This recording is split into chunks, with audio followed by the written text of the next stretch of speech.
Bryan, I feel like every week I start the show off by saying this to you, but the reason we love the NFL so much is because it just supplies us with a whole new slew of storylines at the end of every week. It's just like there's like a whole new list of topics, a whole new list of like massive news items.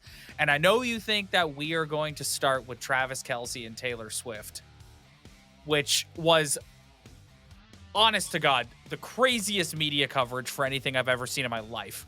Yeah, I've never learned so much about her in my life until this week. Well, my wife is like a diehard psychotic Swiftie.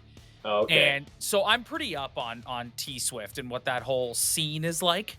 But man, that was like you couldn't open up Instagram, Twitter, or anything without seeing Taylor Swift jumping up and screaming, "Let's fucking go!" after the Chiefs made it 41-0. And I probably saw that video of them leaving the arena like 20 times on my feed today. I was like, I don't care. Or her being silently taken out of the suite inside the popcorn machine. Is that like a thing she does now? Because I saw videos of her in like a trash can or like a janitor's thing. Like, that's a great move, actually. I guess it is a great move because like no one knows. They just wheel her out in that giant popcorn machine. It looked like she could stand up in there.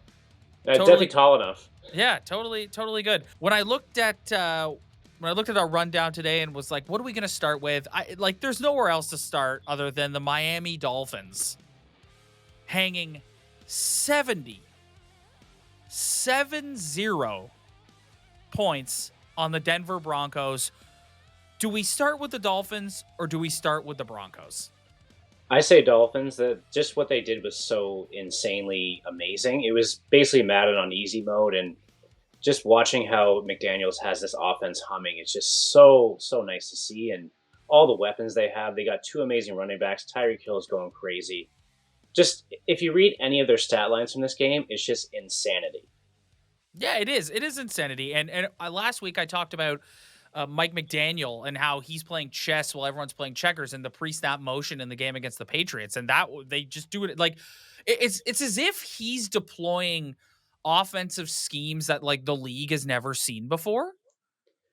He is, and like I think this is a huge like revenge game for him too, because he was a massive Broncos fan. He put his name in for the job. They didn't even give him an interview. There's that picture of him as like with a the two earrings. Yeah, where he's like the ball boy.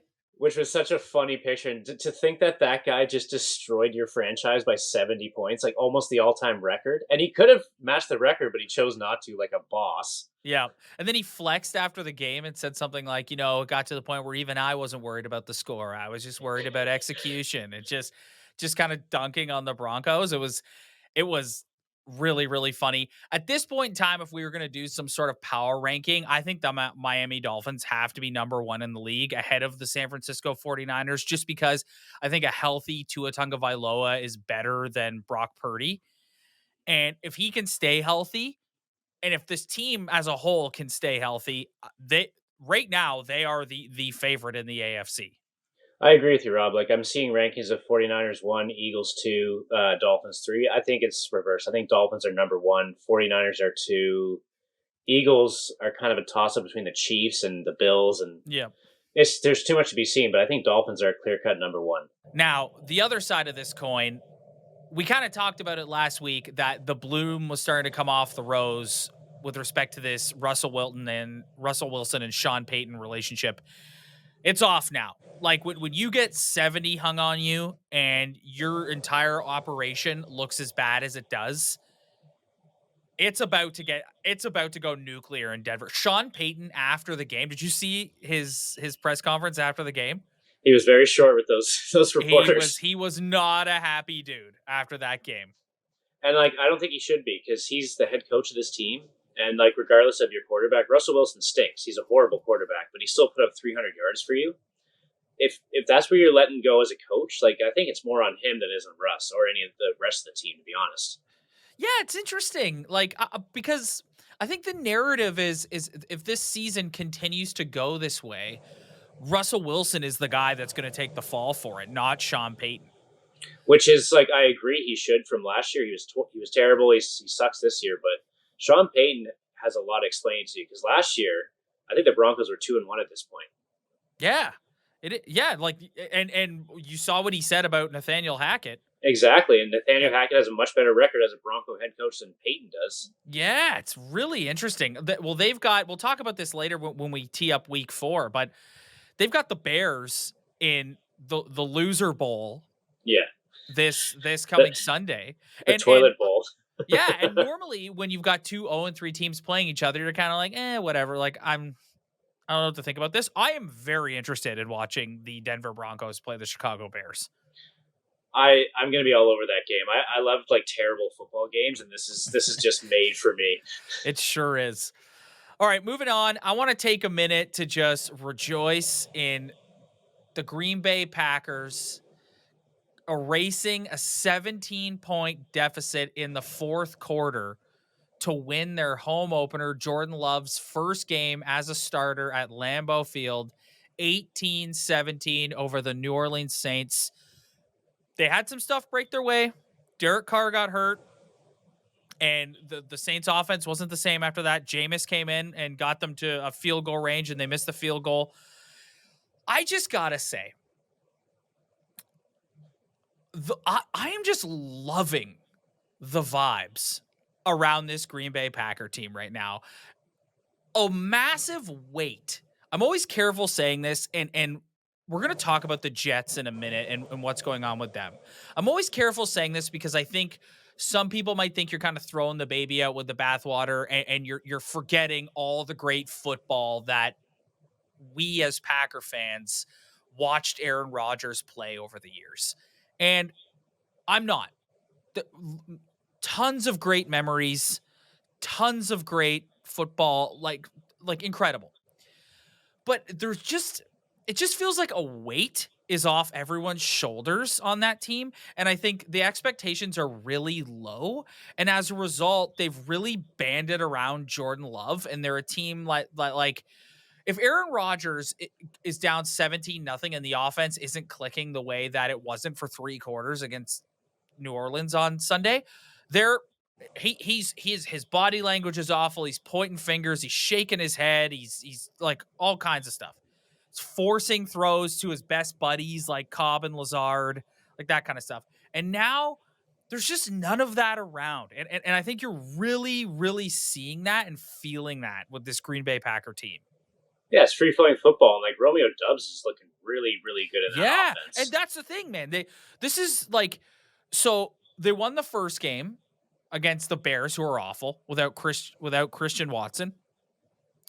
They should have won. They gave away the game against the Falcons in a game where they didn't have Watson, Aaron Jones, or David Bakhtiari. Then they go out on Sunday and they without those same 3 guys, and they come all the way back. And again, it's just Jordan Love. It's like what he doesn't know. He hasn't been around long enough to like form a jadedness that Rodgers had. Like if you're open, he's going to throw the ball to you.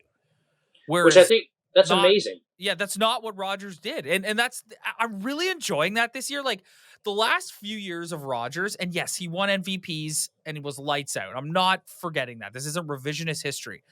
But he was just always like, oh, Aaron's got his guys, and if you're not, he doesn't trust you. He's not going to throw you the ball, so he's going to force it to Alan Lazard, and he's going to force it to Devontae, and he's going to throw it to a million-year-old Randall Cobb. But now it's just like Jordan Love is just throwing. He's just going through his reads, going through his progressions, and distributing the football. It is fantastic. And like that fourth quarter comeback, especially as a first year like starting quarterback. I know he's been in the league 3 years, but this is his first year as a starter. He's basically a rookie. Very impressive comeback there in the fourth quarter. Next, Brian, we move over to your Buffalo Bills. The Bills are all the way back. For the second week in a row, they just put a whooping on. This time it was the Washington Commanders. This game was never in doubt. The Commanders were a team that had like built up a little bit of hype, and people were like, oh, you know what? The Commanders, like last week, you and I were like, you know what? The Commanders, like Sam Howell, like they're not that bad. They could do some damage. And nope, the Buffalo Bills, like a freight train, went right through the Washington Commanders.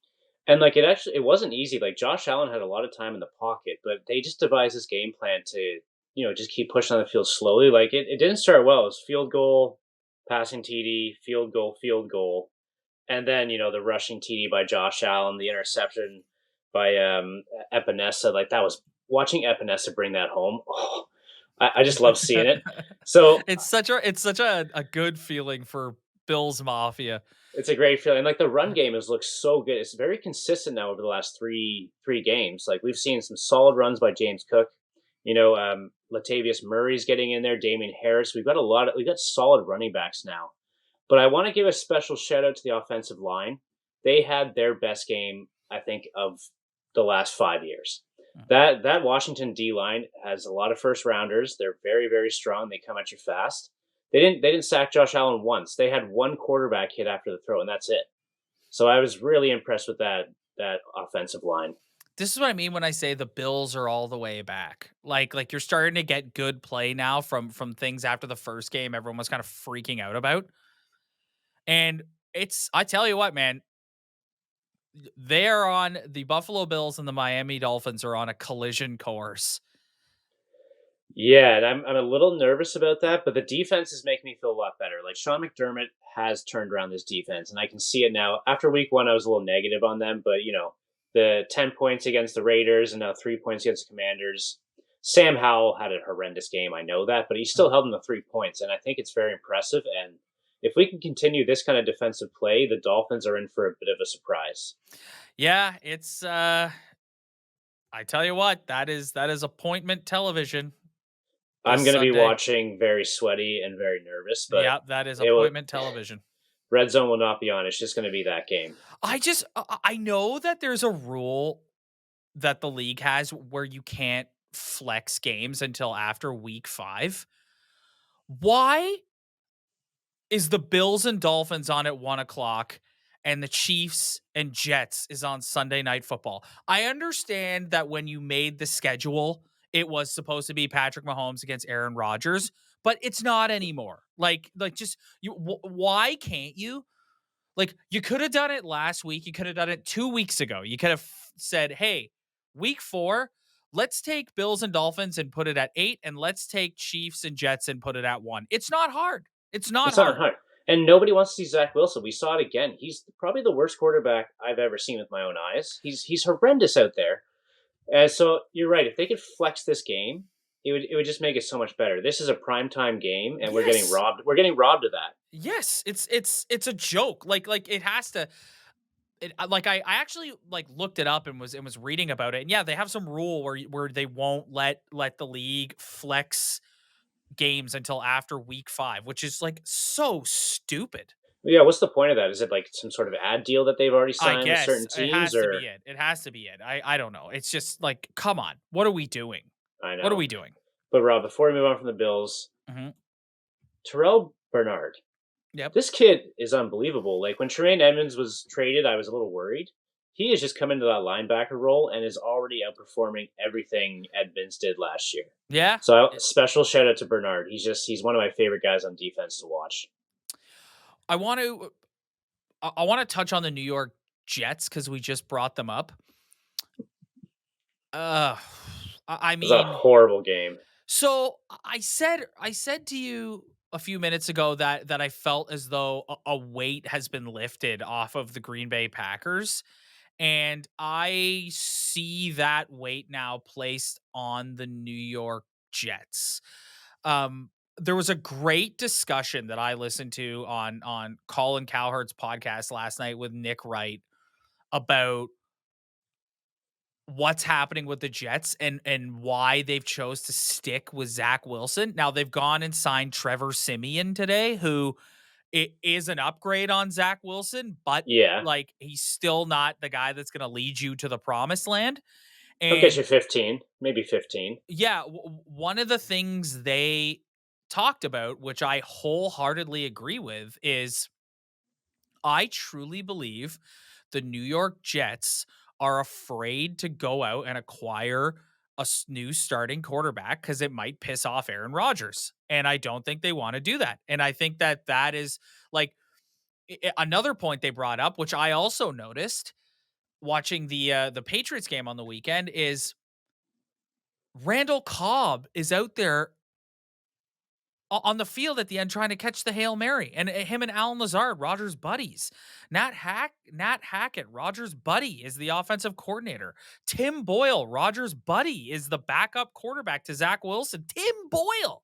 So it's like they are firmly trapped in this, like, we can't make him upset. We have to, like, he could get upset with us and take his ball and go home. That the Packers lived since they drafted Jordan Love.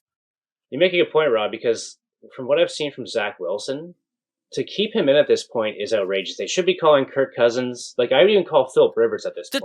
The team openly revolted against him last year. The whole team did. Yes, and now they wanted Mike White. They're chanting Mike White. Yes, with a straight face saying he gives us the best chance to win, which actually is not a lie, because your backup quarterback is Tim Boyle, because that's who Aaron Rodgers wants in that spot. Yeah, because it's safety for him. Like, if anybody else goes there, he's going to be so mad.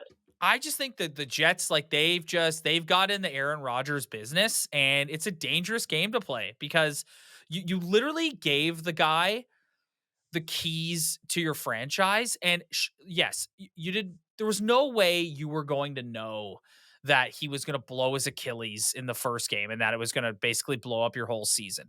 But in hindsight, I do think this whole thing about the Jets were like the perennial favorite to come out of the AFC to represent the AFC in the Super Bowl. Absolutely not. Like, seeing what we've seen now with how just horrific the Jets offensive line is. Yeah. The Miami Dolphins are in your division. The Buffalo Bills are in your division. The Kansas City Chiefs will be right there again.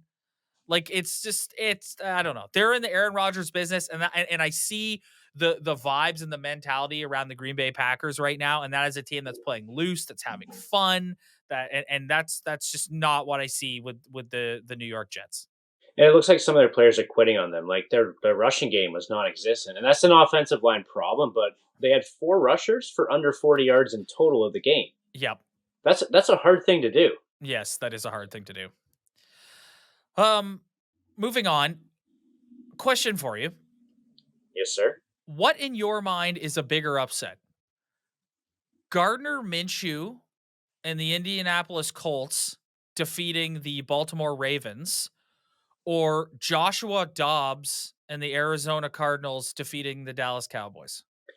Definitely the Cardinals over the Cowboys. Like, with Gardner Minshew, he's come in before and done this. He's probably the best backup in history. The Jets should be calling him right now. And he's a legend. And he's a legend. Yeah. I love the way that he shakes his hair after his wins and with all of his boys and stuff. Just, he's so psyched about it. But man, the Cowboys, what happened? So the day after we put out last week's episode, they announced that Trayvon Diggs was done for the season.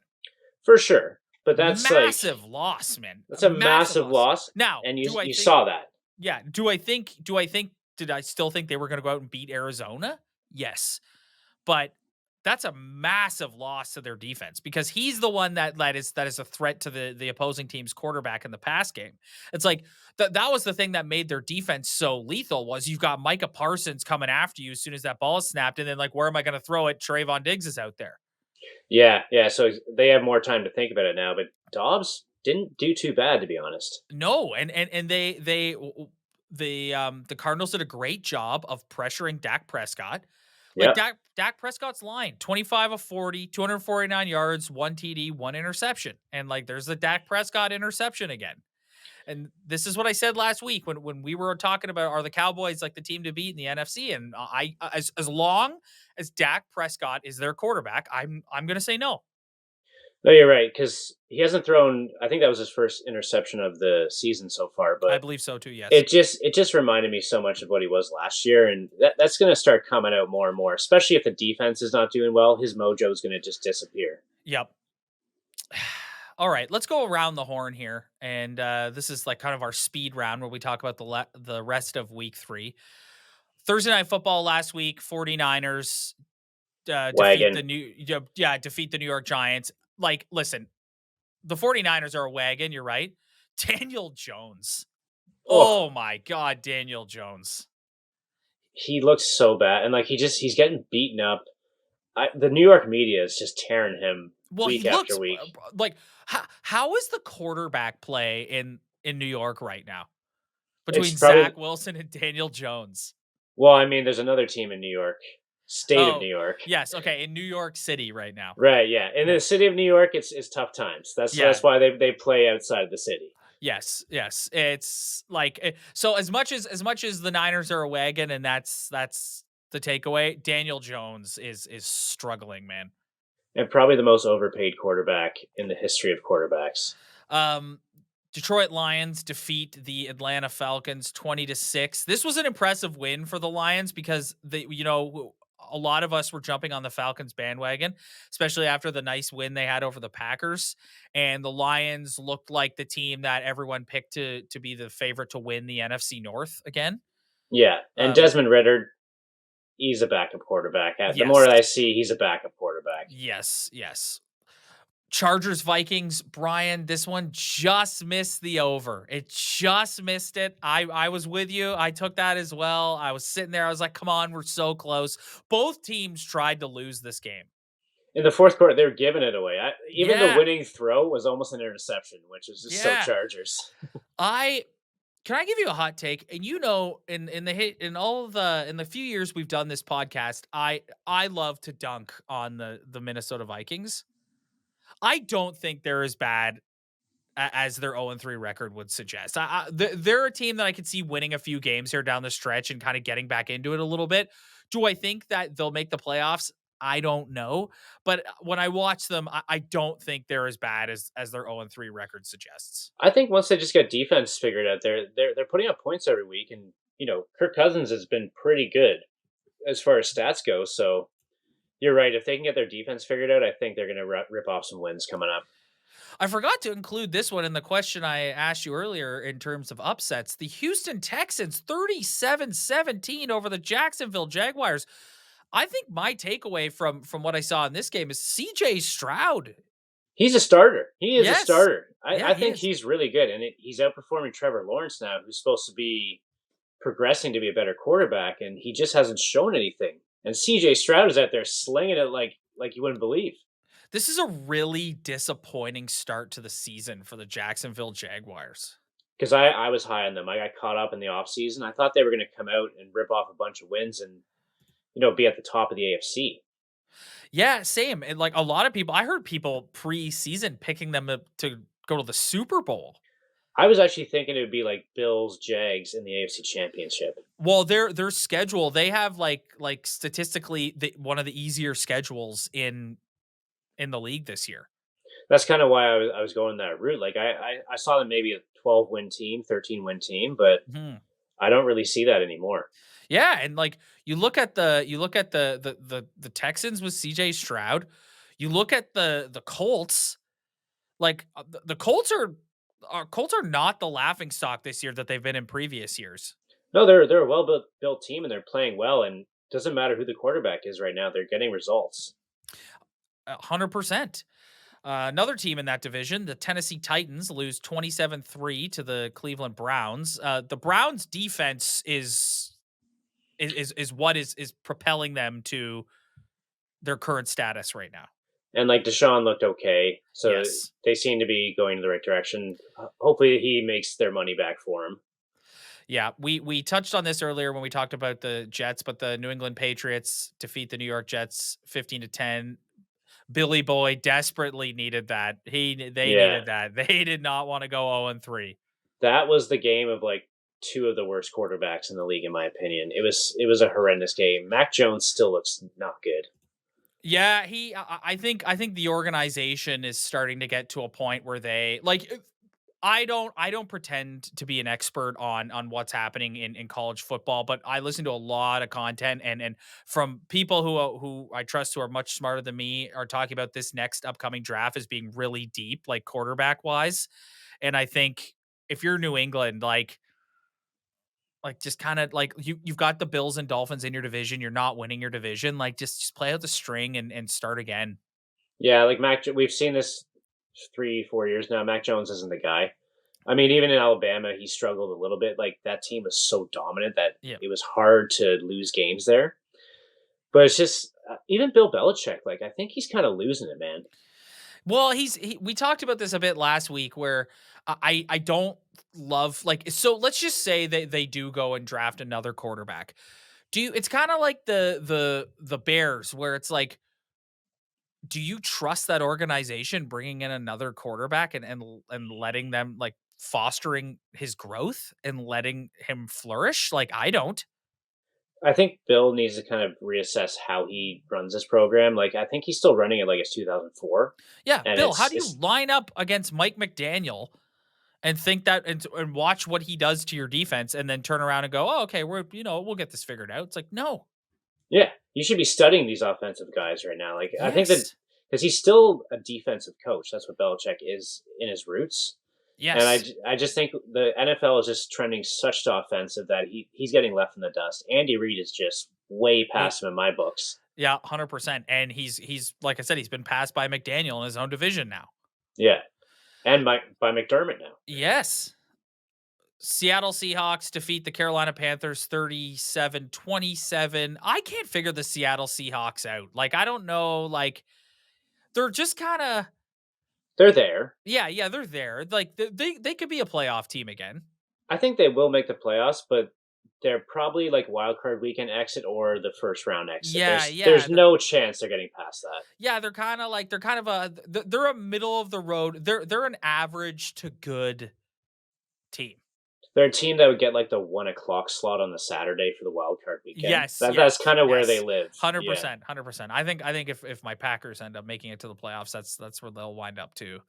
Well, At the this Bills point in lived there time. for a while when we first started making it. It was always us and the Texans 1 o'clock, and I hated that.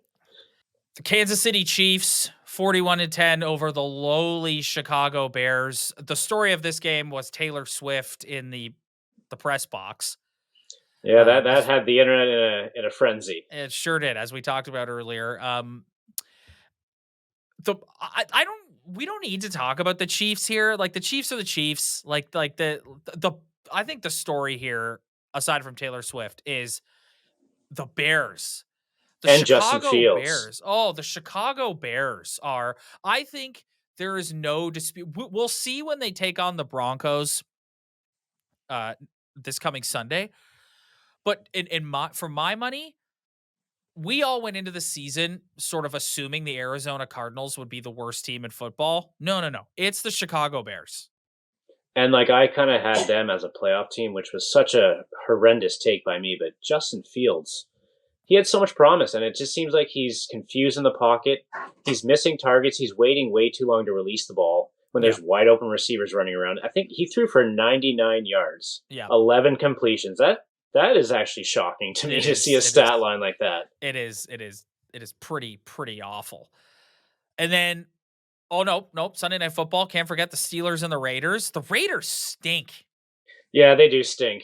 Like Josh McDaniels, get him out of the league. He's the worst coach I've ever seen. And then you had Devontae after the game, kind of saying like, I don't have time to wait around or whatever. Listen, like, as a Packer fan, it's like, Devontae, like you chase the money, man. Like when you went to the Raiders, they weren't good. What was he expecting? Yeah. It's like this organization for the last like I don't know, decade plus has never shown any sort of like, oh, this is a Super Bowl contender. Like never.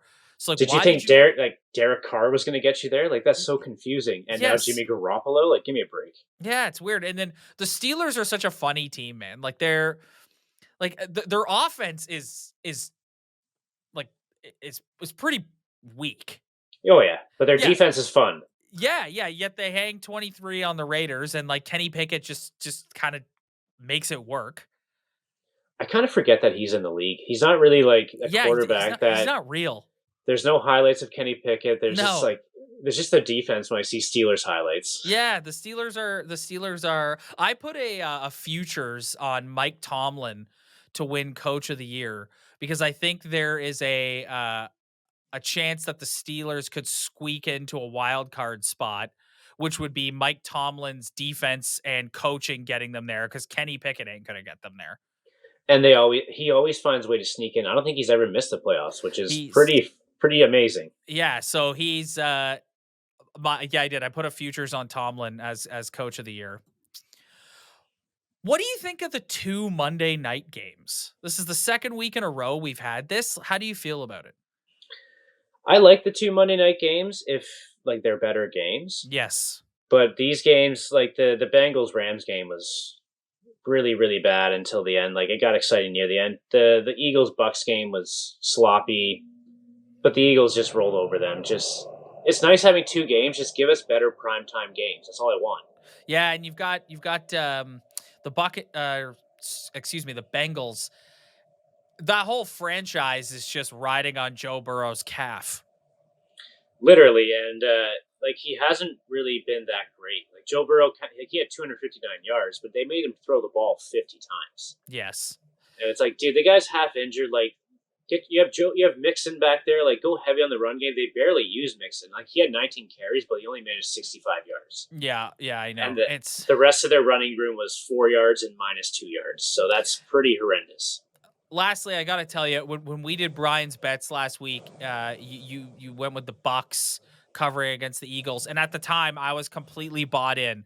But then the Cowboys lost, and I was walking around on Monday going, I think the Eagles, like, I don't know. I was like, I think the Eagles are just gonna see like this is an opportunity to kind of take a step in the division, and they're gonna do it, and that's exactly what they did.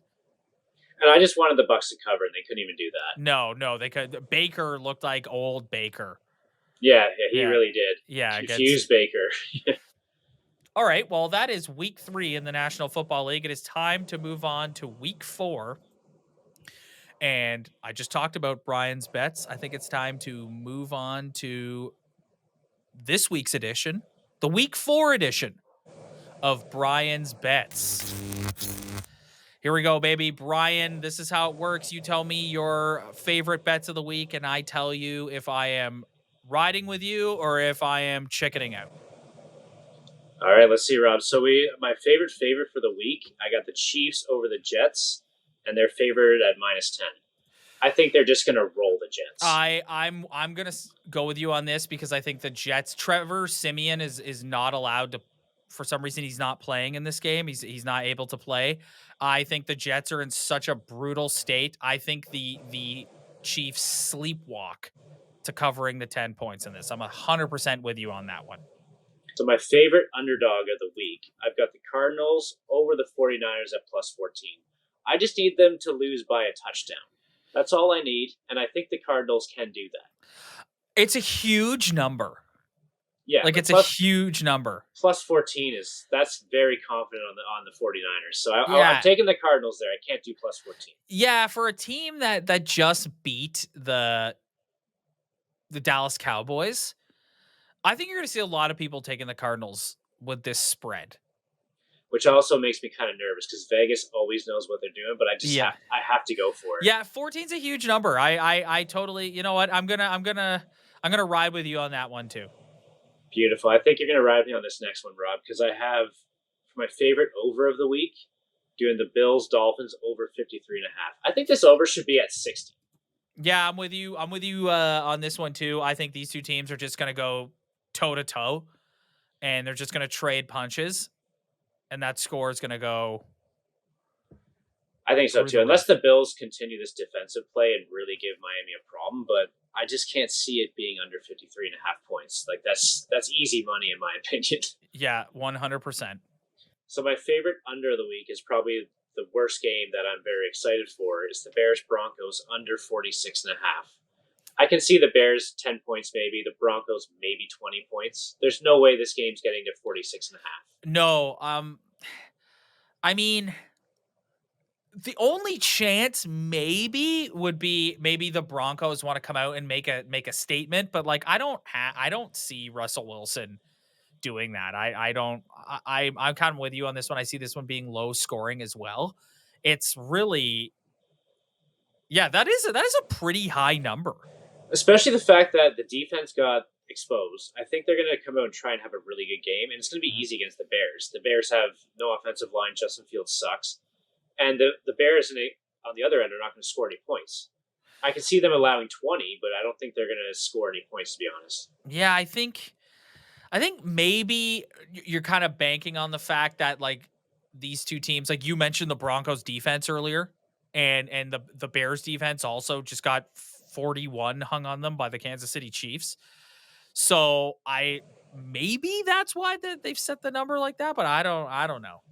I just don't trust these offenses to even No, I put don't up. trust Yeah, them either. It's gonna be it's I'm actually really looking forward to watching this. this is Brian's game of the week. This is my Yeah. big game. Now, when we get to halftime and the Broncos are up 6-0, I'll be I'll be like, I'll be cashing my checks. yeah, I'll be like, okay, maybe I'm not that excited to watch this. Yeah, But there you go, ladies and gentlemen. That is this week's edition of Brian's Bets. Couple other games I wanted to flag heading into week 4. Thursday night, huge showdown. The Detroit Lions come to Lambeau Field to take on the Green Bay Packers. I'm excited for this game. I Me really like the too. Lions. I like the Packers. This will be a great game to watch. Me too. And the Packers are getting Aaron Jones back. I don't know if they're getting back Bakhtiari or Christian Watson, but having Aaron Jones back completely changes their offense. So I think this is going to be really interesting. I don't know who to take in this. I could see the Lions winning It's a this pick 'em game. though. It's -1.5. It's a pick 'em. Yeah, I just the thing that makes me nervous about this is the Packers have some injuries right now in their offensive line, and you've got Aiden Hutchinson coming after Jordan Love. That is one thing that makes me nervous. But if they could get Aaron Jones going in the run game, I could see this working out for the Green Bay Packers. So really, it's rare that in like week 4 you're looking at a game and going, this could have some serious playoff implications. But that's the case with this game. I agree. Like you're right. This has big playoff implications, and they're in the same division. It's going to be a rivalry game. Those are my favorite football games. Another divisional game that I have my eye on is the Ravens and the Browns. Two 2-1 teams in the AFC North.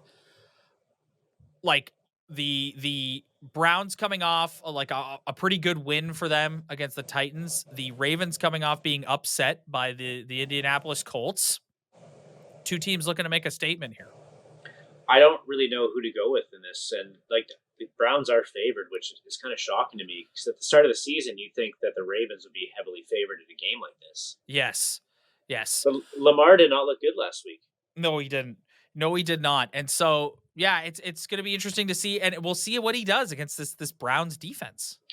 And he ran a lot last week too. And I know they're trying to get away from that, similar to what the Bills are doing with Allen. And he just had to run for his life. He put up a lot of fantasy points, so I can tell you that much as my fantasy quarterback. But his in-game play was not. It wasn't good. Like his passing game's all off. Talked about this one earlier. Bills Dolphins, a fucking travesty that this game is being played at 1 p.m. Like just beyond stupid. The NFL is a league, not to go down this road again because we already ranted about this, but the NFL is a league that gets out in front of the curb with these types of things, and like this is just stupid. I know. Like I like the Bills at 1 o'clock though, because that's kind of where we live, and we seem to play the best at 1 o'clock. So I think this will actually help us, and we're actually favored -3. And I don't understand. From what I've seen this year, I think the Dolphins should be favored, but I'll take it. Yep. Last game I wanted to highlight here: Patriots at Cowboys. I had this game circled as well. I'm curious to see what happens here. I'm curious to watch the Dallas Cowboys. I think with the Patriots, you kind of know what you're gonna get. You're gonna get Bill Belichick probably doing a pretty good job of like disrupting Dak Prescott and forcing him to throw, which is what you want to do against him. And you're gonna have Mac Jones and the Patriots mediocre offense probably getting pushed around by Micah Parsons and the Cowboy defense. So it's just going to kind of be like, can Bill Belichick do enough to disrupt Dak Prescott to give Mac Jones and the Patriots offense a chance when they're probably only going to score? This is another game I probably would have gone with the under on. Yeah, it's under 43.5, and I think that's about right. Yeah, because I just don't see the Patriots scoring a ton of points, and I think I don't trust Dak Prescott and Mike McCarthy to be able to figure out Belichick's defensive schemes. I just don't. You're right about that. Mike McCarthy, he crumbles whenever he sees Belichick. So I think the Patriots could take this game. Yeah, it'd be interesting to see another, and then we'll be right back here next Tuesday with a bunch of new storylines and a bunch of new things to discuss. So if you don't want to miss that, hit that like and subscribe button below. Bryan and I are here every week throughout the NFL season. Would love for you to come on the ride and enjoy it with us. We will see you guys next week.